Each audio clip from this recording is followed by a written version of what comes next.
So at the start of the season, I made some predictions on the rankings for the WTA, try and figure out who's going to be in the top 10 and who's not going to be in the top 10. Let's go look at how close I was, because it actually was surprisingly good. All right, starting at number 10, and I've gone with Deanne Schneider. Now, she's had such a good season outside of the big tournaments, so won a couple of titles. I think she won about 4 titles, and is creeping slowly up the ranking, currently ranked number 13. So not the best start. Schneider didn't have as good of a year as I thought she would. She was playing so well at the end of last year, and then just couldn't do it this year. But she dropped down the rankings a little bit, dropped outside the top 20, but maybe next year she can go back up and get back up towards that top 10. Coming in at number 9 now, and I've gone with Paolini. Now, obviously, she's number 4 in the world right now. Had a great season in 2024, but I feel like her point situation is so hard to replicate, especially at the slams, that I think it might be a little sketchy. All right, so I wasn't far off. She finished number 8, and she did lose all those points at the slam. She actually did really well. I think a lot of people might have thought that she wouldn't be in the top 10 at all because of what she did in 2024. But she did really well, winning in Rome, of course, and then, defending a lot of points. So, finishing at number 8, I had her at number 9. I'll take that. Coming in number 8 now, and I've gone with Paula Badosa, who is currently number 12 in the world, to get back in the top 10. She's kind of had a bit of a sneaky good end of the year as well. Nobody really focusing much on her in the second half of the season. So, I'm backing her to get back in the top 10 and up to number 8. So, unfortunately, it was injuries that kept Badosa from going back into the top 10. I think she might have been in the top 10 at the very start of the year, maybe in January after the Australian Open. She did really well in Australia, but then after that, it was the back injury, just constantly taking her off the tour, and unfortunately, she dropped down the rankings because of it. So, unfortunately, injury got to Badosa in that one. Coming in number 7 now, and I've gone with Jessica Pegula. Now, I could have put her a lot higher, but the players ahead of her, I just couldn't justify her being ahead of those players. She's currently number 7, so I'm kind of thinking that she's going to stay the same. All right, so not bad. She finished at number 6, which is exactly sort of what I was saying. I thought, that she would probably stay about where she was. She had great times. She was top 4, I think, at times. Then sort of settled towards the end. But yeah, like I said, there's players ahead of her that I just couldn't justify her being in front of. So we'll talk about those players in a second. But there, I'll take that. She was not too far away. Coming at number 6 now, and this might be a bit of a bold prediction, but I know some of you love this prediction too. I've gone with Mukova to come in at number 6. Currently 22 in the world, of course. Had such a terrible injury season throughout 2024 after such a great season in 2023. All right, so look, she did go up the rankings. She did rise up the rankings towards the top 10. Didn't quite make it into the top 10. Definitely wasn't number 6 in the world. Just didn't do as well as I expected.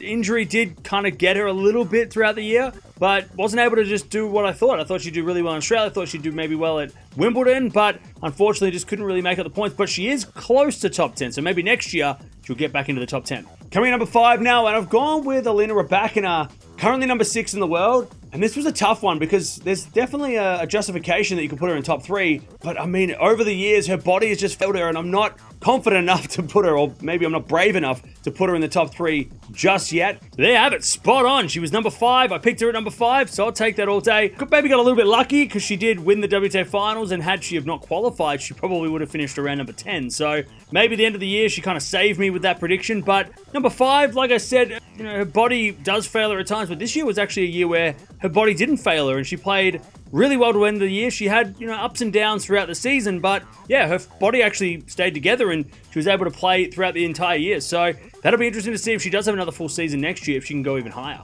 Coming in number 4 now, I've gone with Zhang, who had an incredible season. Number 5 in the world currently. I reckon she'll make the top 4. So another injury player, unfortunately. Zhang was out for pretty much half the year. I mean, after Wimbledon, she didn't play much. She had the shoulder injury, the elbow injury, the arm injury. It just wasn't her season. And after a good year last year in 2024, she just couldn't replicate that. But maybe next year, if she stays healthy, maybe she can get back up to the top 10 because she is that good, right? She's got one of the best serves in the world, and that goes a long way on the WTA. So, yeah, unfortunately, not as high as I reckon. She dropped down a lot because of injury, but I'm not too mad at that. Coming number 3 now, and I've gone with Coco Gauff. Now, over the last couple of years, I've made the mistake of putting Gauff further down the rankings, but this time, I'm going to leave her where she is. Now, I could have put her a little bit higher, but I'm not going to put her any lower than this time last year. I reckon she's got some points to gain, but I also think she's got some to defend, especially at the end of the year. Then another one, spot on with Coco at number 3. She finished at number 3, of course, won the French Open, which was the big trophy for her. And it was really good to see that she actually, maintained her ranking. Like I said, in previous years, I've kind of dropped her down the rankings,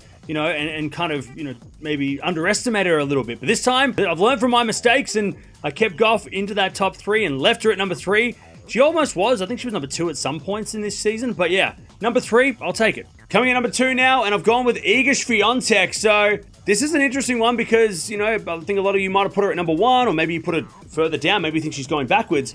But I'm going to keep her at number 2 for now. All right, very happy with that one at number 2, and I got that one again. And yeah, she did drop down the rankings. She was number, I think, 8 or 9 in the world, or 7 or 8 in the world before Wimbledon. Wimbledon saved her year, and she went back up to the top 10 or back up into the top 5, and then finished at number 2. She was kind of battling it out there for a little bit with Gauff and a couple of the other players around number 4 and stuff. So really interested to see how Swiatek does next year. Of course, didn't win the French Open, but she did make the semis, so that did help her. But yeah, really happy to see that, you know, I got that one as well. And who I put at number 1, I think it's kind of obvious. Aryna Sabalenka. I think she's going to end this season at world number 1. Even though she's done so well this year, there's so much upside, which is really scary.